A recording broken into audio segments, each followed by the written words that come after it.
Hi and welcome back to my channel. Today we're going to talk about what I told you in the last one, which was empathy, and why the empathy trait in a person's personality is the antidote to indirect aggression, aka female aggression, which also men use. But to come back to indirect aggression so that you know what I'm talking about, it's to hurt someone indirectly in a way that the one you're hurting doesn't know who is doing the hurting. One good example is for one, the female ABC reporter that was discovered recently on tape, prepping another female trying to nail a guy for the Me Too movement. And she's coaching her to be directly aggressive, proactively towards this man and to make him lose his job. In fact, the journalist is the one that is the aggressor, the real aggressor, and she is proactive in a way together with the one that goes to court to prep her in making the man suffer. And she's doing that by making the so-called victim choose the right words. And in the end of the ABC or the Sky News video that had the leaked ABC video on this female reporter, she simply says, because we want him to lose his job. That doesn't mean that it's not only females that use indirect aggression. There are also men, but we are not as good as women since we have physical strength to utilize when we want to be aggressive to fend someone off. A woman can't use physical aggression to actually fend someone off in the same regard. So a woman had to adapt biologically to another sort of strategy, which is the effect-danger ratio strategy, in how to be aggressive towards other men and other women in order not to get physically hurt. So that's how probably indirect aggression came about. But what we know from previous research is that empathy really makes a person not want to use indirect and female aggression. So that's what I'm going to try and tell you about, talk about today, and explain what is empathy and how does it look. But in order to do that, I'll tell you a story. First, I'll tell you a little about myself. I've been in more than 8,000 plus hours evaluating people from a physical and mental, psychological viewpoint, if they have any disabilities, and then evaluating how they will be able to perform in a certain line of work. That has made me, since I only had an hour to assess that person continuously for 9 years, not one person, but a lot of thousands of people that I didn't know, it comes pretty easy for me to spot certain things that happens in that context on a one-on-one session. And that also made me curious about reading people's facial expressions and see, can you actually tell if they're lying? I'll do a video about lying later on, and if you actually can tell if someone's lying or not. Anyhow, that's a little bit about me. I've also been coaching people for over 25 plus years, and I do it continuously. Anyhow, I'll tell you about a woman that I dated before. In this particular instance, I had a nightmare. I woke up. I wasn't very happy. It was about my father. So we sat across each other at the kitchen table. And I was pretty shook up by this nightmare that I had about my father. It wasn't a pleasant one, so I was pretty sad. So I told her about it, and I started actually crying. The facial expression, the emotion that I got from the woman I was dating wasn't a proper one. And I know that because she's antisocial and she has issues, mental issues. I know that, and she knows that. So the response wasn't empathetic. And I'll explain later on what empathy is so that you can recollect what I'm talking about now. She didn't show any emotion in her face. Rather, she didn't show any emotion at all. And her response to that wasn't appropriate to what I've been telling her about my father and what I told her about the nightmare. So why does that imply that she, in fact, is not an empathetic person? Well, let me tell you what empathy is so that you can understand, so I can put it in context for you. Empathy is divided into two separate things. It's cognitive empathy, which is the ability to recognize another person's mental state. And you actually need your two eyes to be able to do that. You need to be able to read the person's facial expressions to understand which emotion they are having and understanding that emotion. The second part of empathy is affective empathy, the drive to respond to another person's mental state with the appropriate emotion. Let's get back to the kitchen table. Me on one side and her on the other one. It doesn't mean that she's a bad person, but she's not empathetic. That's my point. And I've had this discussion with my better half, and she said, well, maybe she just didn't know how to respond. Well, that's exactly the point. Empathy, plain and simple, is recognizing with your eyes how an emotion looks in another person's face, understanding how that feels for that person, which means is that you need to be able to put yourself in that person's shoes, which is probably very hard. It is very hard. But if you try to mimic that emotion, which you should be able to do since you have mirror neurons in your brain, that will automatically make you feel that feeling. If you can recognize the emotion in the face, you will also respond in the proper manner if you're not antisocial or if you're normal or social adequate, so to speak. So you can argue this either way. You can argue that, well, maybe she was caught off guard. Yes. Maybe she didn't know how to respond. Yes. But that is what not being empathetic is. If you do not understand and can understand another person's emotion,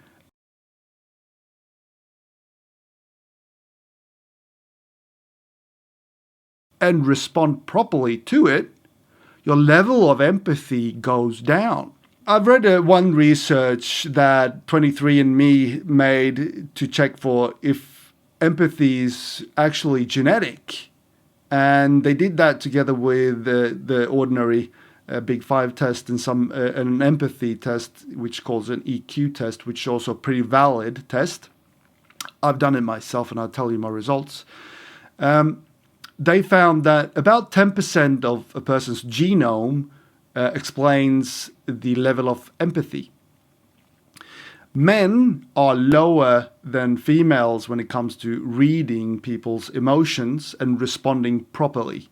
And I'll tell you, when it comes to science, men came out as 40 with the standard deviation of about around 12, and women 41. Sorry.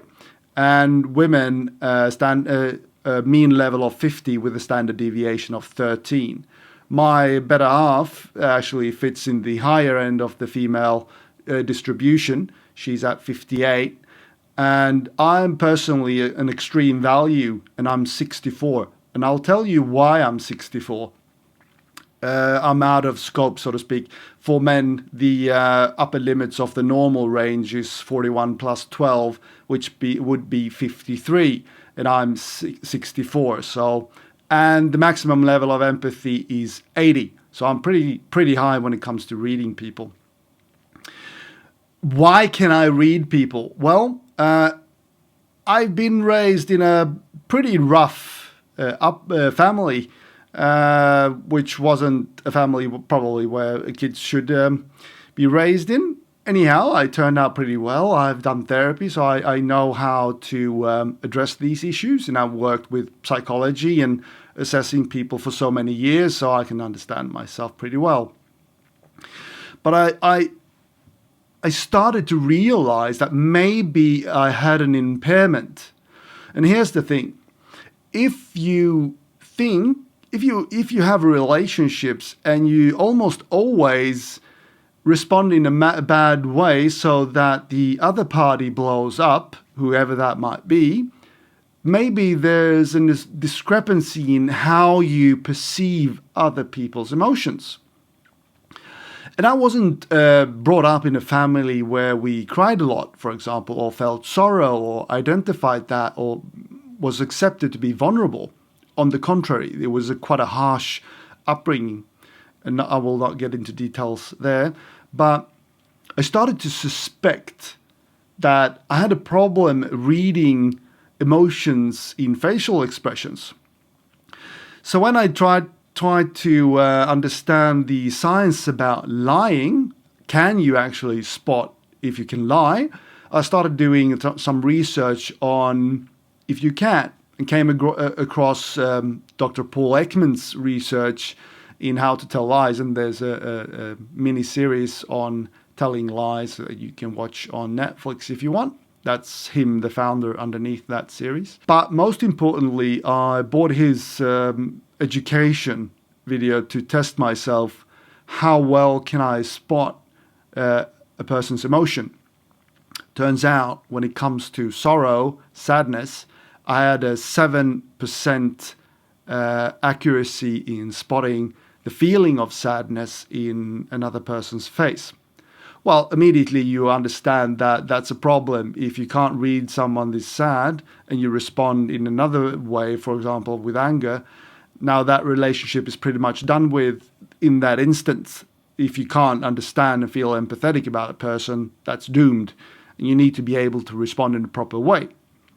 So I did a lot of hours training to identify micro expressions, and I'm happy to say I'm certified in seeing micro expressions and emotions in people, and it's absolutely incredible to watch how people, politicians and humans have emotions, and you can't hide your emotions. That's the thing, and that's how I told the other guy that had a question about if you import memories even when you're happy. Well, simply smile for 30 or more seconds and you'll start to produce dopamine in your brain, because the facial muscles actually are connected to your feelings. So you can produce your feeling. You can produce anger as well and sadness just by making the facial expressions. So you can produce dopamine, for example, through being happy. And by that, you can see if you start to remember memories that makes you even more happy. So I asked him to test that, and he did. If you train, which I did, and got certified in detecting emotions in other people, that's the one part of the cognitive empathy part. Recognizing another person's feelings with your eyes and understanding how that feels. And here's the thing, your eyes pick up these details in another person's face. Then your mirror neurons mimic that emotion. But you need to understand that emotion first. So you need to train for that. And that goes pretty quickly. You can actually train to get good at that within an hour or two. So it's pretty easy to do. But the certification is quite costly. But it was totally worth it, I can tell you that. Looking at politicians doing interviews, it's amazing to see the happiness and the aggressiveness that is connected to what they actually speak about. So, for example, we have the Socialist Party in Sweden, and the finance minister, a woman, when she speaks about other people that are millionaires, she starts to show her teeth, aggression. I want to bite you. I want to eat you, just like Fauci did when he talked about him supporting the gain of function research. He also shows teeth to be aggressive. Don't come at me. I will bite you. I'm trying to defend myself. But it's funny when a socialist finance minister that is in the head of all the money for a country shows aggression and wants to eat someone else that has money when she in fact is a millionaire herself. That is pretty hard to go about. I'm not saying that socialism in Sweden hasn't done good things, because they have, but I'm not sure I would do an evaluation on her and tell her that she should be a politician and actually be a finance minister for a country with those types of emotion connected to her ideology. I would say that that's a problem for that country, pretty much, because there's no dialogue and there's no reason or common sense in that. That's just horrific that you get that aggressive talking to a reporter about other people's money. That is really scary. That is the essence empathy. It's two things. It is cognitive empathy, seeing the emotion in another person, and then the affective empathy, how you respond to that. Are you blunt? Are you able to give the response in a manner that is proper to that emotion that the other person is feeling? And going back to the kitchen table, there is no way you can say that that woman across the table is empathetic in that moment. In fact, she's not even close to empathy, because she didn't read my emotion. She didn't understand that I had tears. Her eyes didn't see that. She didn't understand that I was really sad. And she didn't respond in an effective, empathetic way, in the right manner. That makes her very low in empathy. And for a woman to be low in empathy, since their mean is closer to the top level of 80, the mean being 50 for that particular scientific paper, and as high as 63, well, she's at the lower end and might actually be an extreme value for empathy on the low end, which is taken out from the research. Well, she's in the 20% that is deviated from the normal sort of empathy trait. What the research also says about empathy is that, for example, autistic people, they don't have the ability to see through their cognitive, through their eyes, how a person feels. But their level of affective empathy is normal. So when it comes to autistic people, they don't have the cognitive empathy, but they have the affective empathy. So you can't simply say that it's a problem for everyone and it's simply this or that. That's your left part of your brain, your emotional response and deductive system that does that for you. Please use your right-hand side, your logical part, and understand that it is very complex. You can't simply say this or that, but in the context of the kitchen table and the two people, me and the other party, you can say that no, she didn't have any empathy at that particular moment. That doesn't say that she has low empathy towards children or other people, but in that instance, the empathy from her perspective was pretty low. We also know that empathy is a problem when it comes to bipolar, for example. They have a hard time being empathetic, and there's more research that you can read about empathy. And you can also take the test to see how empathetic you are. The test is pretty solid. You can just search for EQ, empathetic test, and you'll find several ones that you can take. I think it's either a 40-question questionnaire or a 60 questionnaire, and you'll get an answer. If you're too low, you're probably in the autistic spectra, or you might be. So a therapist would be good to seek out, to talk to, if you want to change your level of empathy. As I said before, I'm certified in reading people's emotions. So for me to have a higher level of empathy goes in conjunction with those hours of training and actually observing people in real life and their emotions. I must say that the most hilarious time was when I spoke to a pregnant woman, and she showed about 4 emotions in one session when she talked about her manager. It was amazing to watch how quickly a person's emotions changes within them. But that's only it. You can see that there's an emotion. You don't understand why. You need to ask the person why they're having the emotion. That can actually be quite hard for that person to be able to express why are they having the emotion. But I can tell you that contempt is the most useful thing to be able to spot, because if you can detect how contempt looks in a person's face, you can immediately see if that person continuously is showing contempt when they see you. You better watch out, because probably they don't like you very much. I got a question about, can you put in laws in a country to address indirect aggression? Well, there is actually laws in place for that in Western society. That law is called slander. You can't slander someone.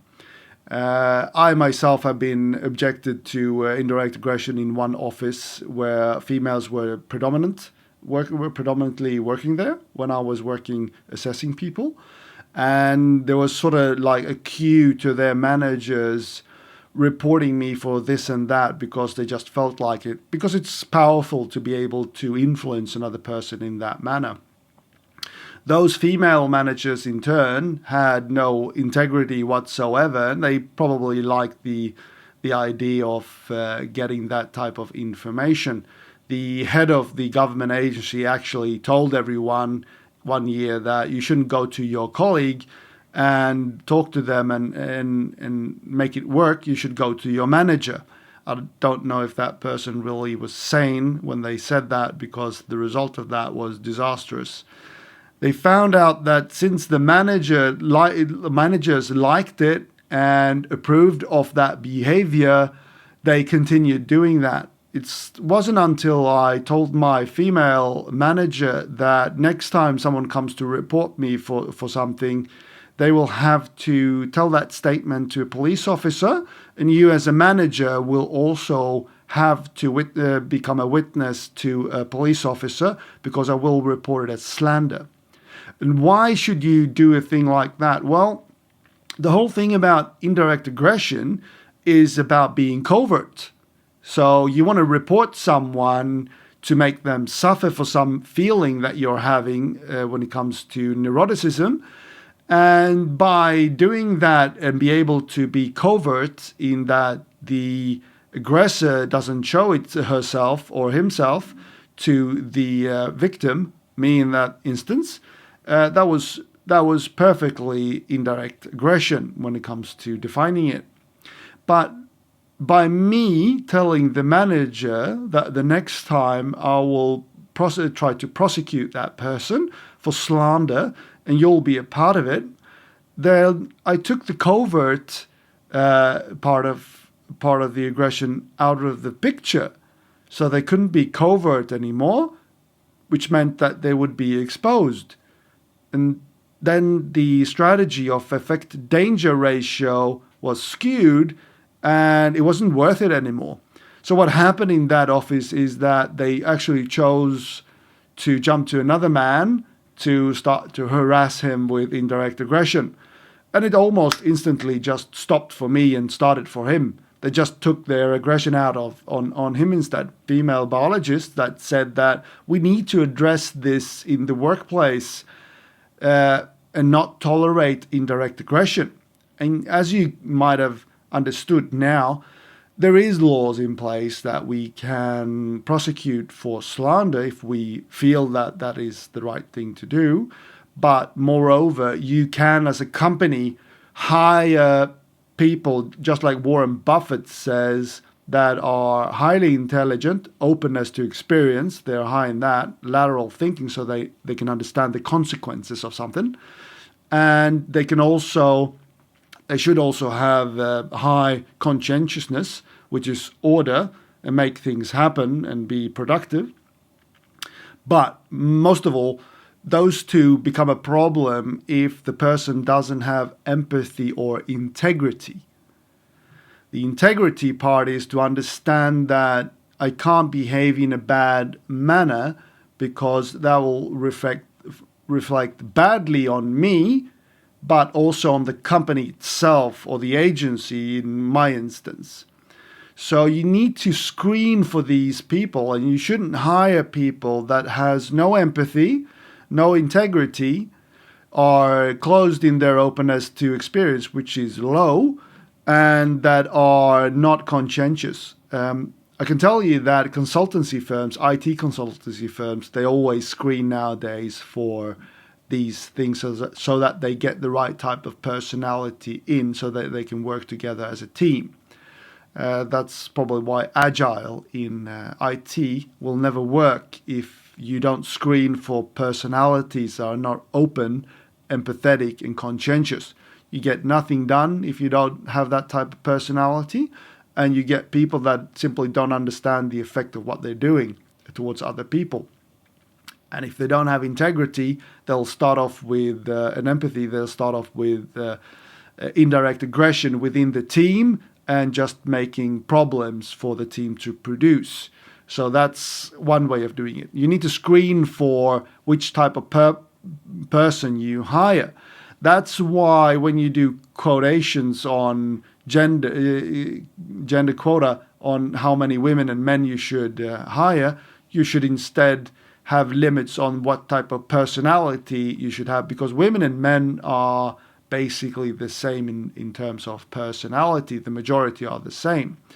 And I forgot to tell you this about aggression before, but if you do a random pick in a population of 1,000 people, 500 men, 500 women, there's a 40% chance that you'll pick a woman that is aggressive and a 60% chance that you'll pick a male that is aggressive. So what you need to do as a company and as an individual, if you want to have friendships, since you become who you hang out with or that you're in a relationship with, you need to screen them for empathy, openness to experience, and conscientiousness, or probably find someone that is the same as you as a person. For example, if you're low in neuroticism, you probably don't want to hang with a person that is high in neuroticism. As I said before, high in neuroticism and high in extroversion is a drama queen. Either if it's a man or a woman, a drama queen is described as someone that tells you how they feel all the time. And if they're angry or sad or happy, you'll hear about it. That's a drama queen.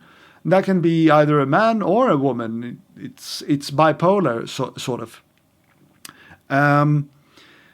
Not a very good thing to experience all the time. But you need to also pick people around you, managers, teams to work with, and partners that are the same as you. And you need to pick them for empathy, because we are all human beings. When you feel sad or make an error, just like Google found out that you need psychological safety within a team to be effective, which means that you are allowed to make mistakes, and the other team members will have the empathy to understand and respond in the proper manner in order for that team to be effective. So there is proper values in screening your friends, your partners, your managers to be, or that you are having, and your team members for these traits. It's not that hard. That might be the Dunning-Kruger effect speaking from my part. I'm forgetting that I've done thousands of hours evaluating people. Sorry for that. You need to start to understand that it's more complex, and you need to actually put some effort into identifying the emotions of other people and be quite accurate about how that they are having feelings and which type of feelings they're having in order for you to become an empathetic person. Because that's the basis of fending off wars, aggression, that is having empathy. Because if you have empathy, you pretty quickly understand that if you're being aggressive to someone else, you'll be able to understand how that will affect that person. You'll feel that emotion, and you probably don't want to be aggressive to that person. But if you're not empathetic, it doesn't really matter for you how that person will feel when you're being aggressive to him or her. That's not in your interest, because you're not trained, or you don't have the knowledge how to perceive that impact that you're having through your aggression on that person. So that's why it's so important to teach everyone to be empathetic and to screen people for that, and not to involve yourself with a non-empathetic person. For example, I did the narcissistic video. They are simply not empathetic, because if they use you, and psychopaths and sociopaths do the same thing, even in the work environment, in a private relationship, they simply don't have empathy for you, because they're consuming you and using you within 8 to 12 weeks. Then they drop the facade. That's the culture we usually say when hold off with the wedding ring, moving in part, making any sort of connection with that person for 3 months, because a narcissist or an antisocial personality disorder will crack within 3 months, and you'll see what they stand for. So never let someone move in with you, or never move in with someone else within 3 months. Never put a ring on someone's finger within 3 months.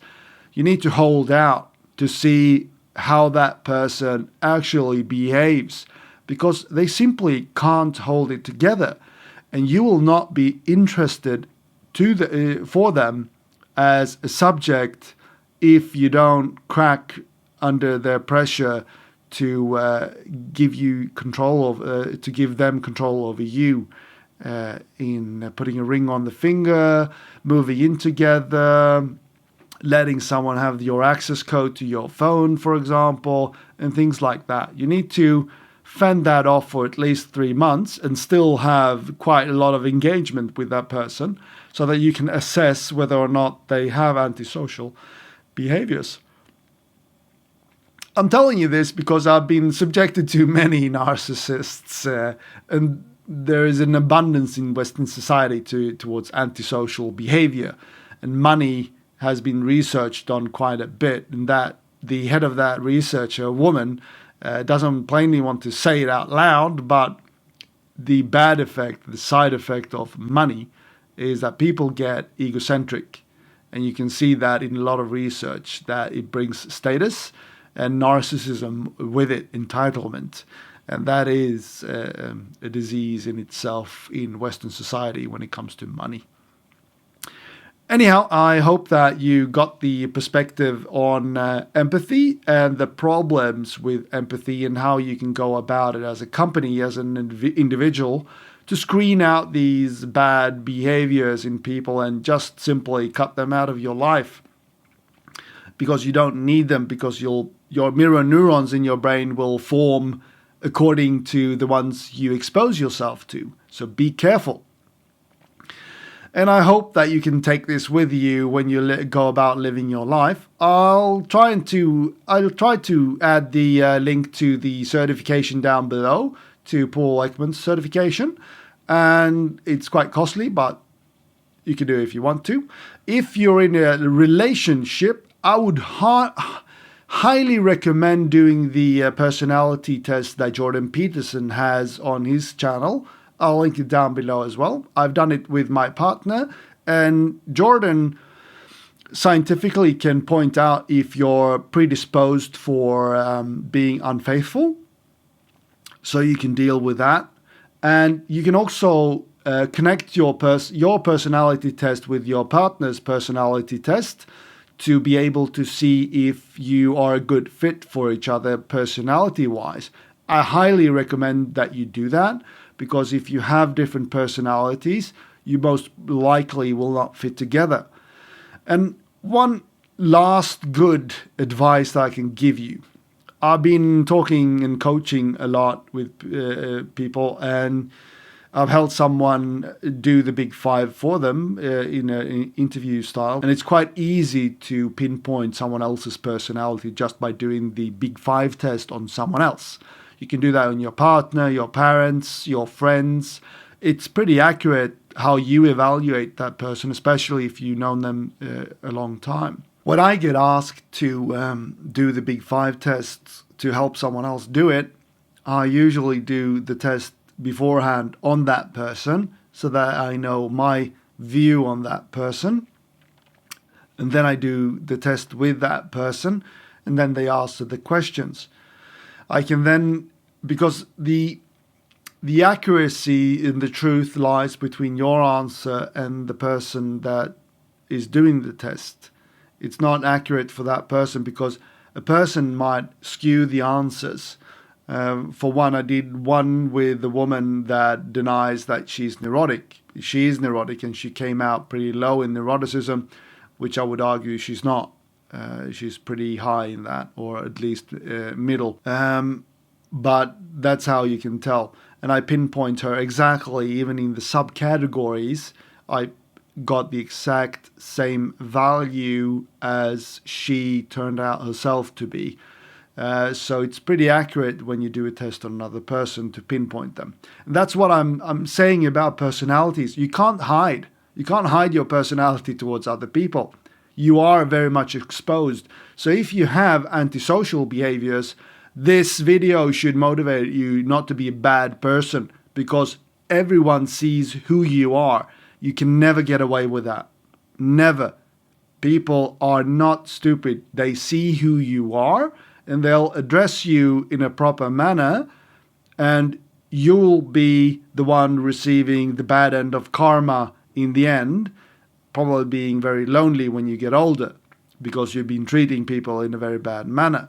That's not on everyone else. If you don't have any friends coming up at 50 and you're very by yourself, then, well, that's on you. That's not on everyone else. That is on you. I would highly argue that you go and do the test for the Jordan Peterson test. You can spot if someone will be unfaithful to you or in the risk of being unfaithful to you, because we know that in personality. And you can also do the test and train yourself how to spot emotions in other people. I would strongly argue you do both, but it's up to you. But in the end, you'll become a much better equipped person to handle other people in life, especially if you do this when you're younger. Another tip that I can give you is that if a person is not inclined to do the big five test, or is not inclined to do tests, that is construed as a negative feeling in that person. And as much as they hold that off, that is a good indicator that that person is neurotic, at least middle in neuroticism.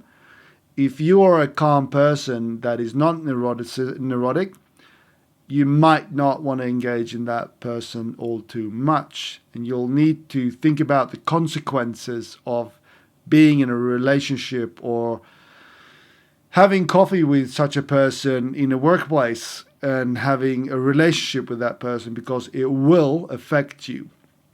That's usually what happens when you're dating a narcissist. You become a narcissist yourself due to survival mechanisms and your mirror neurons. Your mirror neurons in your brain, which you have no power over, will mimic the other person's emotions and behaviors, and thus you'll become it to survive. And it takes a while to get out of that when you cancel that relationship. And if you're unlucky, you won't ever have the means to get out of that type of behavior because you'll see it as a survival mechanism. That's why trauma is so bad for you and why you should spot bad people and bad behavior pretty quickly to not ever tolerate that sort of low standard in your life and instead have a higher level of standard for yourself and others and not engage in bad behavior.